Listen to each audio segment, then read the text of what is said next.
सत श्री अकाल सारे विद्यार्थियों ਨੂੰ।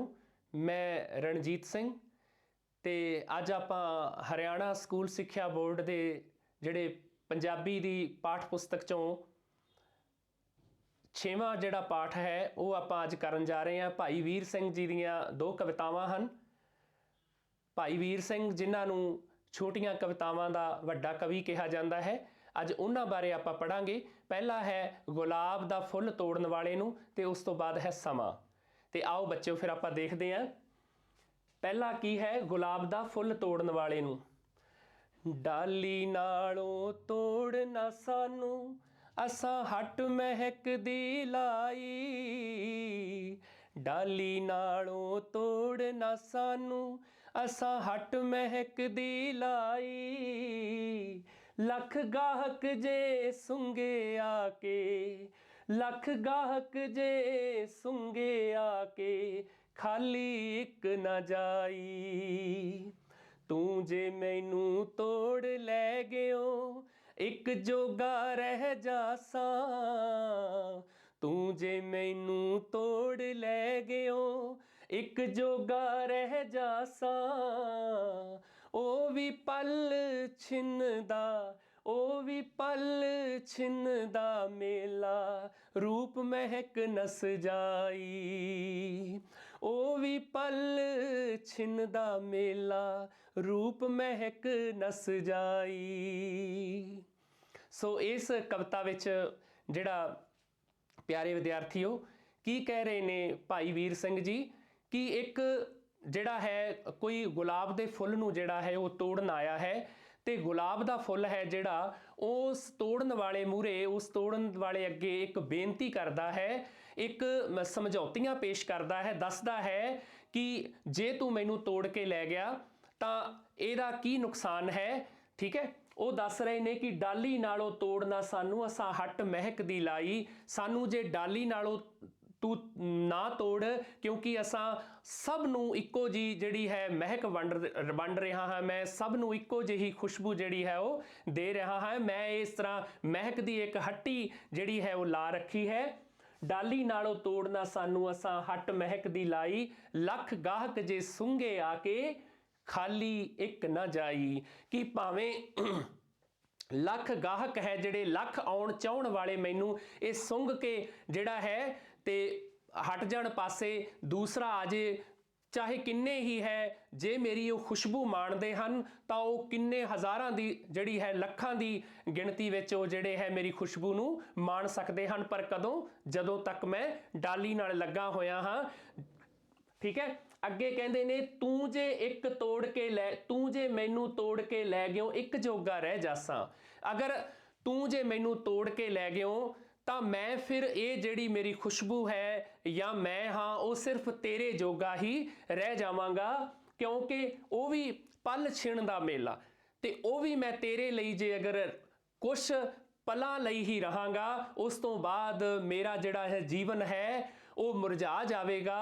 ਮੇਰੀ ਖੁਸ਼ਬੂ ਹੈ ਜਿਹੜੀ ਮੇਰੇ ਵਿੱਚੋਂ ਖਤਮ ਹੋ ਜਾਵੇਗੀ, ਨਸ ਜਾਵੇਗੀ। यानी कि मेरी खुशबू ਤੇ ਮੇਰੀ ਮਹਿਕ ਤੇ ਮੇਰਾ ਖੇੜਾ ਹੈ ਜਿਹੜਾ ਮੇਰੀ ਸੁੰਦਰਤਾ ਹੈ ਉਹ ਕਿਸ ਕਰਕੇ ਹੈ, ਉਹ ਮੇਰੇ ਡਾਲੀ ਨਾਲ ਲੱਗੇ ਹੋਣ ਕਰਕੇ ਹੈ। ਠੀਕ ਹੈ, यानी कि मेरे मूल ਨਾਲ ਜੁੜੇ ਹੋਣ ਕਰਕੇ ਹੈ। ਇੱਥੇ ਹੈ ਭਾਈ ਵੀਰ ਸਿੰਘ ਜੀ ਇਸ ਕਵਿਤਾ ਰਾਹੀਂ ਜਿਹੜਾ ਹੈ ਮਨੁੱਖ ਨੂੰ ਵੀ ਇੱਕ ਫੁੱਲ ਦੇ ਰਾਹੀਂ ਇਹ ਸਮਝਾਉਣ ਦੀ ਕੋਸ਼ਿਸ਼ ਕੀਤੀ ਹੈ ਕਿ ਜਿਹੜਾ ਆਪਣੀਆਂ ਜੜ੍ਹਾਂ ਨਾਲੋਂ ਟੁੱਟ ਜਾਂਦਾ ਹੈ, ਜਿਹੜਾ ਆਪਣੇ ਮੂਲ ਨਾਲੋਂ ਟੁੱਟ ਜਾਂਦਾ ਹੈ ਉਹ ਆਖਰ ਨੂੰ ਟੁੱਟੇ ਹੋਏ ਫੁੱਲ ਦੀ ਤਰ੍ਹਾਂ ਹੀ ਮੁਰਝਾ ਜਾਂਦਾ ਹੈ। ਸੋ ਇਸ ਕਰਕੇ ਆਪਾਂ ਇੱਥੇ ਦੇਖਣਾ ਹੈ कि भाई वीर सिंह जी ने एक फुल का जिहड़ा है वो मानवीकरण करके मनुख वांगू बोलदा दस के ते ये मानवीकरण किया है। ते फुल जिहड़ा है वो दस रहा है कि जो भी बंदा है वो अगर अपने मूल नालों अपनियां जड़ां नालों टुट जाता है तो वो किसी भी प्रकार जिहड़ा है जिउंदा नहीं रह सकता। ठीक है, सो अगे आपां दूसरी जिहड़ी कविता है समा है वो आपां अज देखते हाँ। रही वास्ते कत समय ने एक ना मन्नी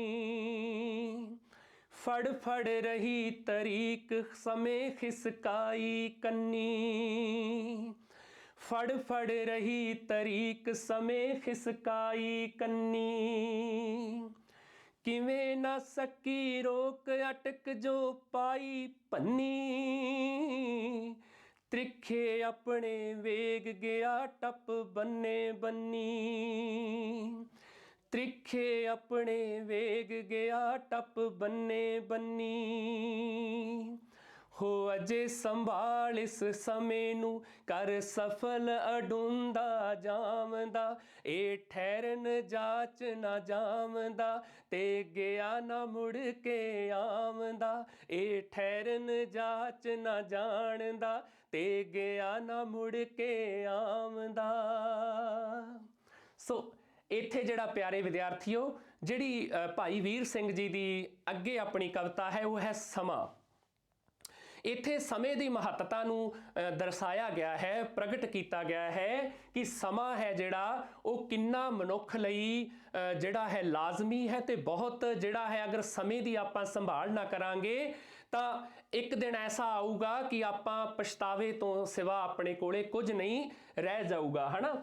ਤੇ ਉਹ ਕਹਿੰਦੇ ਨੇ ਕਿ ਰਹੀ ਵਾਸਤੇ ਘੱਤ ਸਮੇਂ ਨੇ ਇੱਕ ਨਾ ਮੰਨੀ, ਕਿ ਇਹ ਜ਼ਿੰਦਗੀ ਹੈ ਜਿਹੜੀ ਇਹ ਜਿੰਦੜੀ ਹੈ ਮਨੁੱਖ ਦੀ, ਉਹ ਕਹਿ ਰਹੀ ਹੈ ਕਿ ਮੈਂ ਮਤਲਬ ਰਹੀ ਵਾਸਤੇ ਘੱਤ, ਮੈਂ ਬਹੁਤ ਜਿਹੜੇ ਤਰਲੇ ਮਿੰਨਤਾਂ ਕੀਤੇ ਸਮੇਂ ਦੇ, ਪਰ ਸਮੇਂ ਨੇ ਮੇਰੀ ਇੱਕ ਨਾ ਮੰਨੀ, ਰਹੀ ਵਾਸਤੇ ਘੱਤ ਸਮੇਂ ਨੇ ਇੱਕ ਨਾ ਮੰਨੀ, ਫੜ ਰਹੀ ਤਰੀਕ, ਤਰੀਕ ਮੈਂ ਉਹਨੂੰ ਮਤਲਬ ਕਿ ਜਿਹੜਾ ਹੈ ਜ਼ੋਰ ਲਾ ਕੇ ਉਸ ਨੂੰ ਮੈਂ ਫੜਦੀ ਰਹੀ, ਪਰ ਉਹ ਮੈਥੋਂ ਖਿਸਕਾਈ ਕੰਨੀ, ਯਾਨੀ ਕਿ ਮੈਥੋਂ ਪੱਲਾ ਛੁਡਾ ਗਿਆ, ਸਮਾਂ ਜਿਹੜਾ ਹੈ ਉਹ ਮੇਰੇ ਹੱਥ ਨਹੀਂ ਆ ਰਿਹਾ। ਫੜ ਰਹੀ ਤਰੀਕ ਸਮੇਂ ਖਿਸਕਾਈ ਕੰਨੀ, ਕਿਵੇਂ ਨਾ ਸਕੀ ਰੋਕ ਅਟਕ ਜੋ ਪਾਈ ਭੰਨੀ, ਮੈਂ ਸਮੇਂ ਨੂੰ ਕਈ ਤਰੀਕਿਆਂ ਨਾਲ ਕਈ ਯਤਨਾਂ ਨਾਲ ਆਪਣੇ ਵਸ ਵਿੱਚ ਕਰਨ ਦਾ ਜਿਹੜਾ ਹੈ ਉਪਰਾਲਾ ਕੀਤਾ, ਪਰ ਕਿਸੇ ਵੀ ਤਰੀਕੇ ਨਾਲ ਮੈਂ ਉਸ ਸਮੇਂ ਨੂੰ ਜਿਹੜਾ ਹੈ ਰੋਕ ਨਹੀਂ ਸਕੀ, ਅਟਕਾ ਨਹੀਂ ਸਕੀ, ਕਿਉਂਕਿ ਅਟਕ ਜੋ ਪਾਈ ਭੰਨੀ, ਜੋ ਵੀ ਮੈਂ ਅਟਕ ਉਸ ਨੂੰ ਰੋਕਣ ਦੀ ਕੋਸ਼ਿਸ਼ ਕੀਤੀ, ਉਹ ਉਸ ਅਟਕ ਨੂੰ ਉਸ ਰੋਕ ਨੂੰ ਜਿਹੜਾ ਹੈ ਉਹ ਪੂਰੇ ਵੇਗ ਨਾਲ ਜਿਹੜਾ ਹੈ ਉਥੋਂ ਖਤਮ ਕਰਦਾ ਹੋਇਆ ਅੱਗੇ ਨੂੰ ਵੱਧ ਗਿਆ, ਤ੍ਰਿਖੇ ਆਪਣੇ ਵੇਗ ਗਿਆ ਟੱਪ ਬੰਨੇ ਬੰਨੀ, ਕਿ ਆਪਣੇ ਇੰਨਾ ਸਮਾਂ ਜਿਹੜਾ ਹੈ ਉਹ ਇੰਨੀ ਕਾਹਲੀ ਇੰਨੇ ਜਿਹੜਾ ਹੈ ਵੇਗ ਨਾਲ ਉਹ ਅੱਗੇ ਵੱਧਦਾ ਗਿਆ, ਠੀਕ ਹੈ, ਕਿ ਟੱਪ ਬੰਨੇ ਬੰਨੀ, ਅੱਗੇ ਤੋਂ ਅੱਗੇ ਉਹ ਵੱਧਦਾ ਗਿਆ, ਮੇਰੇ ਹੱਥ ਮੈਂ ਇਸ ਨਹੀਂ ਆ ਸਕਿਆ, ਮੈਂ ਇਸ ਨੂੰ ਕਿਸੇ ਵੀ ਤਰ੍ਹਾਂ ਨਾਲ ਰੱਖ ਨਹੀਂ ਸਕੀ, ਯਾਨੀ ਕਿ ਮੈਂ ਸਮੇਂ ਨੂੰ ਅਜਾਈਂ ਹੀ ਗਵਾ ਲਿਆ, ਸਮੇਂ ਦਾ ਮੈਂ ਸਦਉਪਯੋਗ ਨਹੀਂ ਕੀਤਾ। ਇੱਥੇ ਗੱਲ ਇਹ ਹੈ ਕਿ ਸਮੇਂ ਨੂੰ ਮੈਂ ਅਜਾਈਂ ਗਵਾ ਲਿਆ, ਸਮੇਂ ਦਾ ਮੈਂ ਸਦਉਪਯੋਗ ਨਹੀਂ ਕੀਤਾ, ਸਮੇਂ ਦੀ ਮੈਂ ਕੀਮਤ ਨਹੀਂ ਜਾਣੀ, ਸਮੇਂ ਦੀ ਮੈਂ ਕਦਰ ਨਹੀਂ ਜਾਣੀ।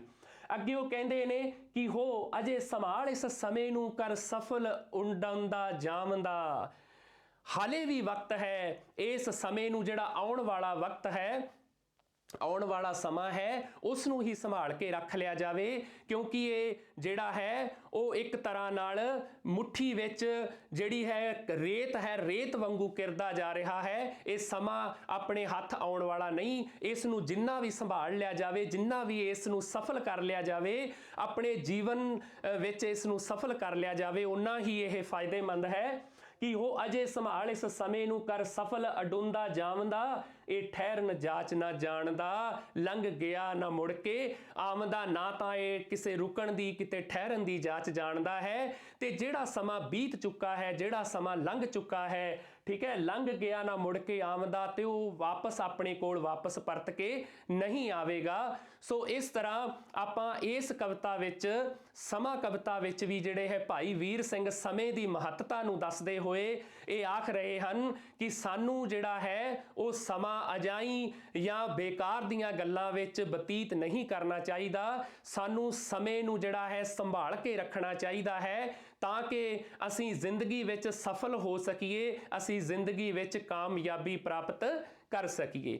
ਸੋ ਆਪ ਜੀ ਦਾ ਸਾਰੇ ਬੱਚਿਆਂ ਦਾ ਜਿਹੜਾ ਹੈ ਬਹੁਤ ਬਹੁਤ ਧੰਨਵਾਦ ਬੇਟਾ, ਆਪਨੇ ਬਹੁਤ ਪਿਆਰ ਨਾਲ ਇਸ ਨੂੰ ਸੁਣਿਆ। ਇਹਨਾਂ ਕਵਿਤਾਵਾਂ ਨੂੰ ਯਾਦ ਕਰਕੇ ਆਪਣੀ ਬਾਲ ਸਭਾ, ਆਪਣੇ ਸਕੂਲ ਵਿੱਚ, ਠੀਕ ਹੈ, ਪ੍ਰੋਗਰਾਮ ਵਿੱਚ ਕਿਤੇ ਸੁਣਾਓ ਵੀ ਜ਼ਰੂਰ, ਤੇ ਇਹਨਾਂ ਦੇ ਜਿਹੜੇ ਹੈ ਸ਼ਬਦੀ ਅਰਥ ਹੈ ਉਹ ਵੀ ਤੁਸੀਂ ਧਿਆਨ ਵਿੱਚ ਰੱਖਣਾ। ਅਗਲੀ ਵੀਡੀਓ 'ਚ ਆਪਾਂ ਫਿਰ ਮਿਲਦੇ ਹਾਂ, ਤਦ ਤੱਕ ਲਈ ਸਾਰਿਆਂ ਨੂੰ ਸਤਿ ਸ੍ਰੀ ਅਕਾਲ।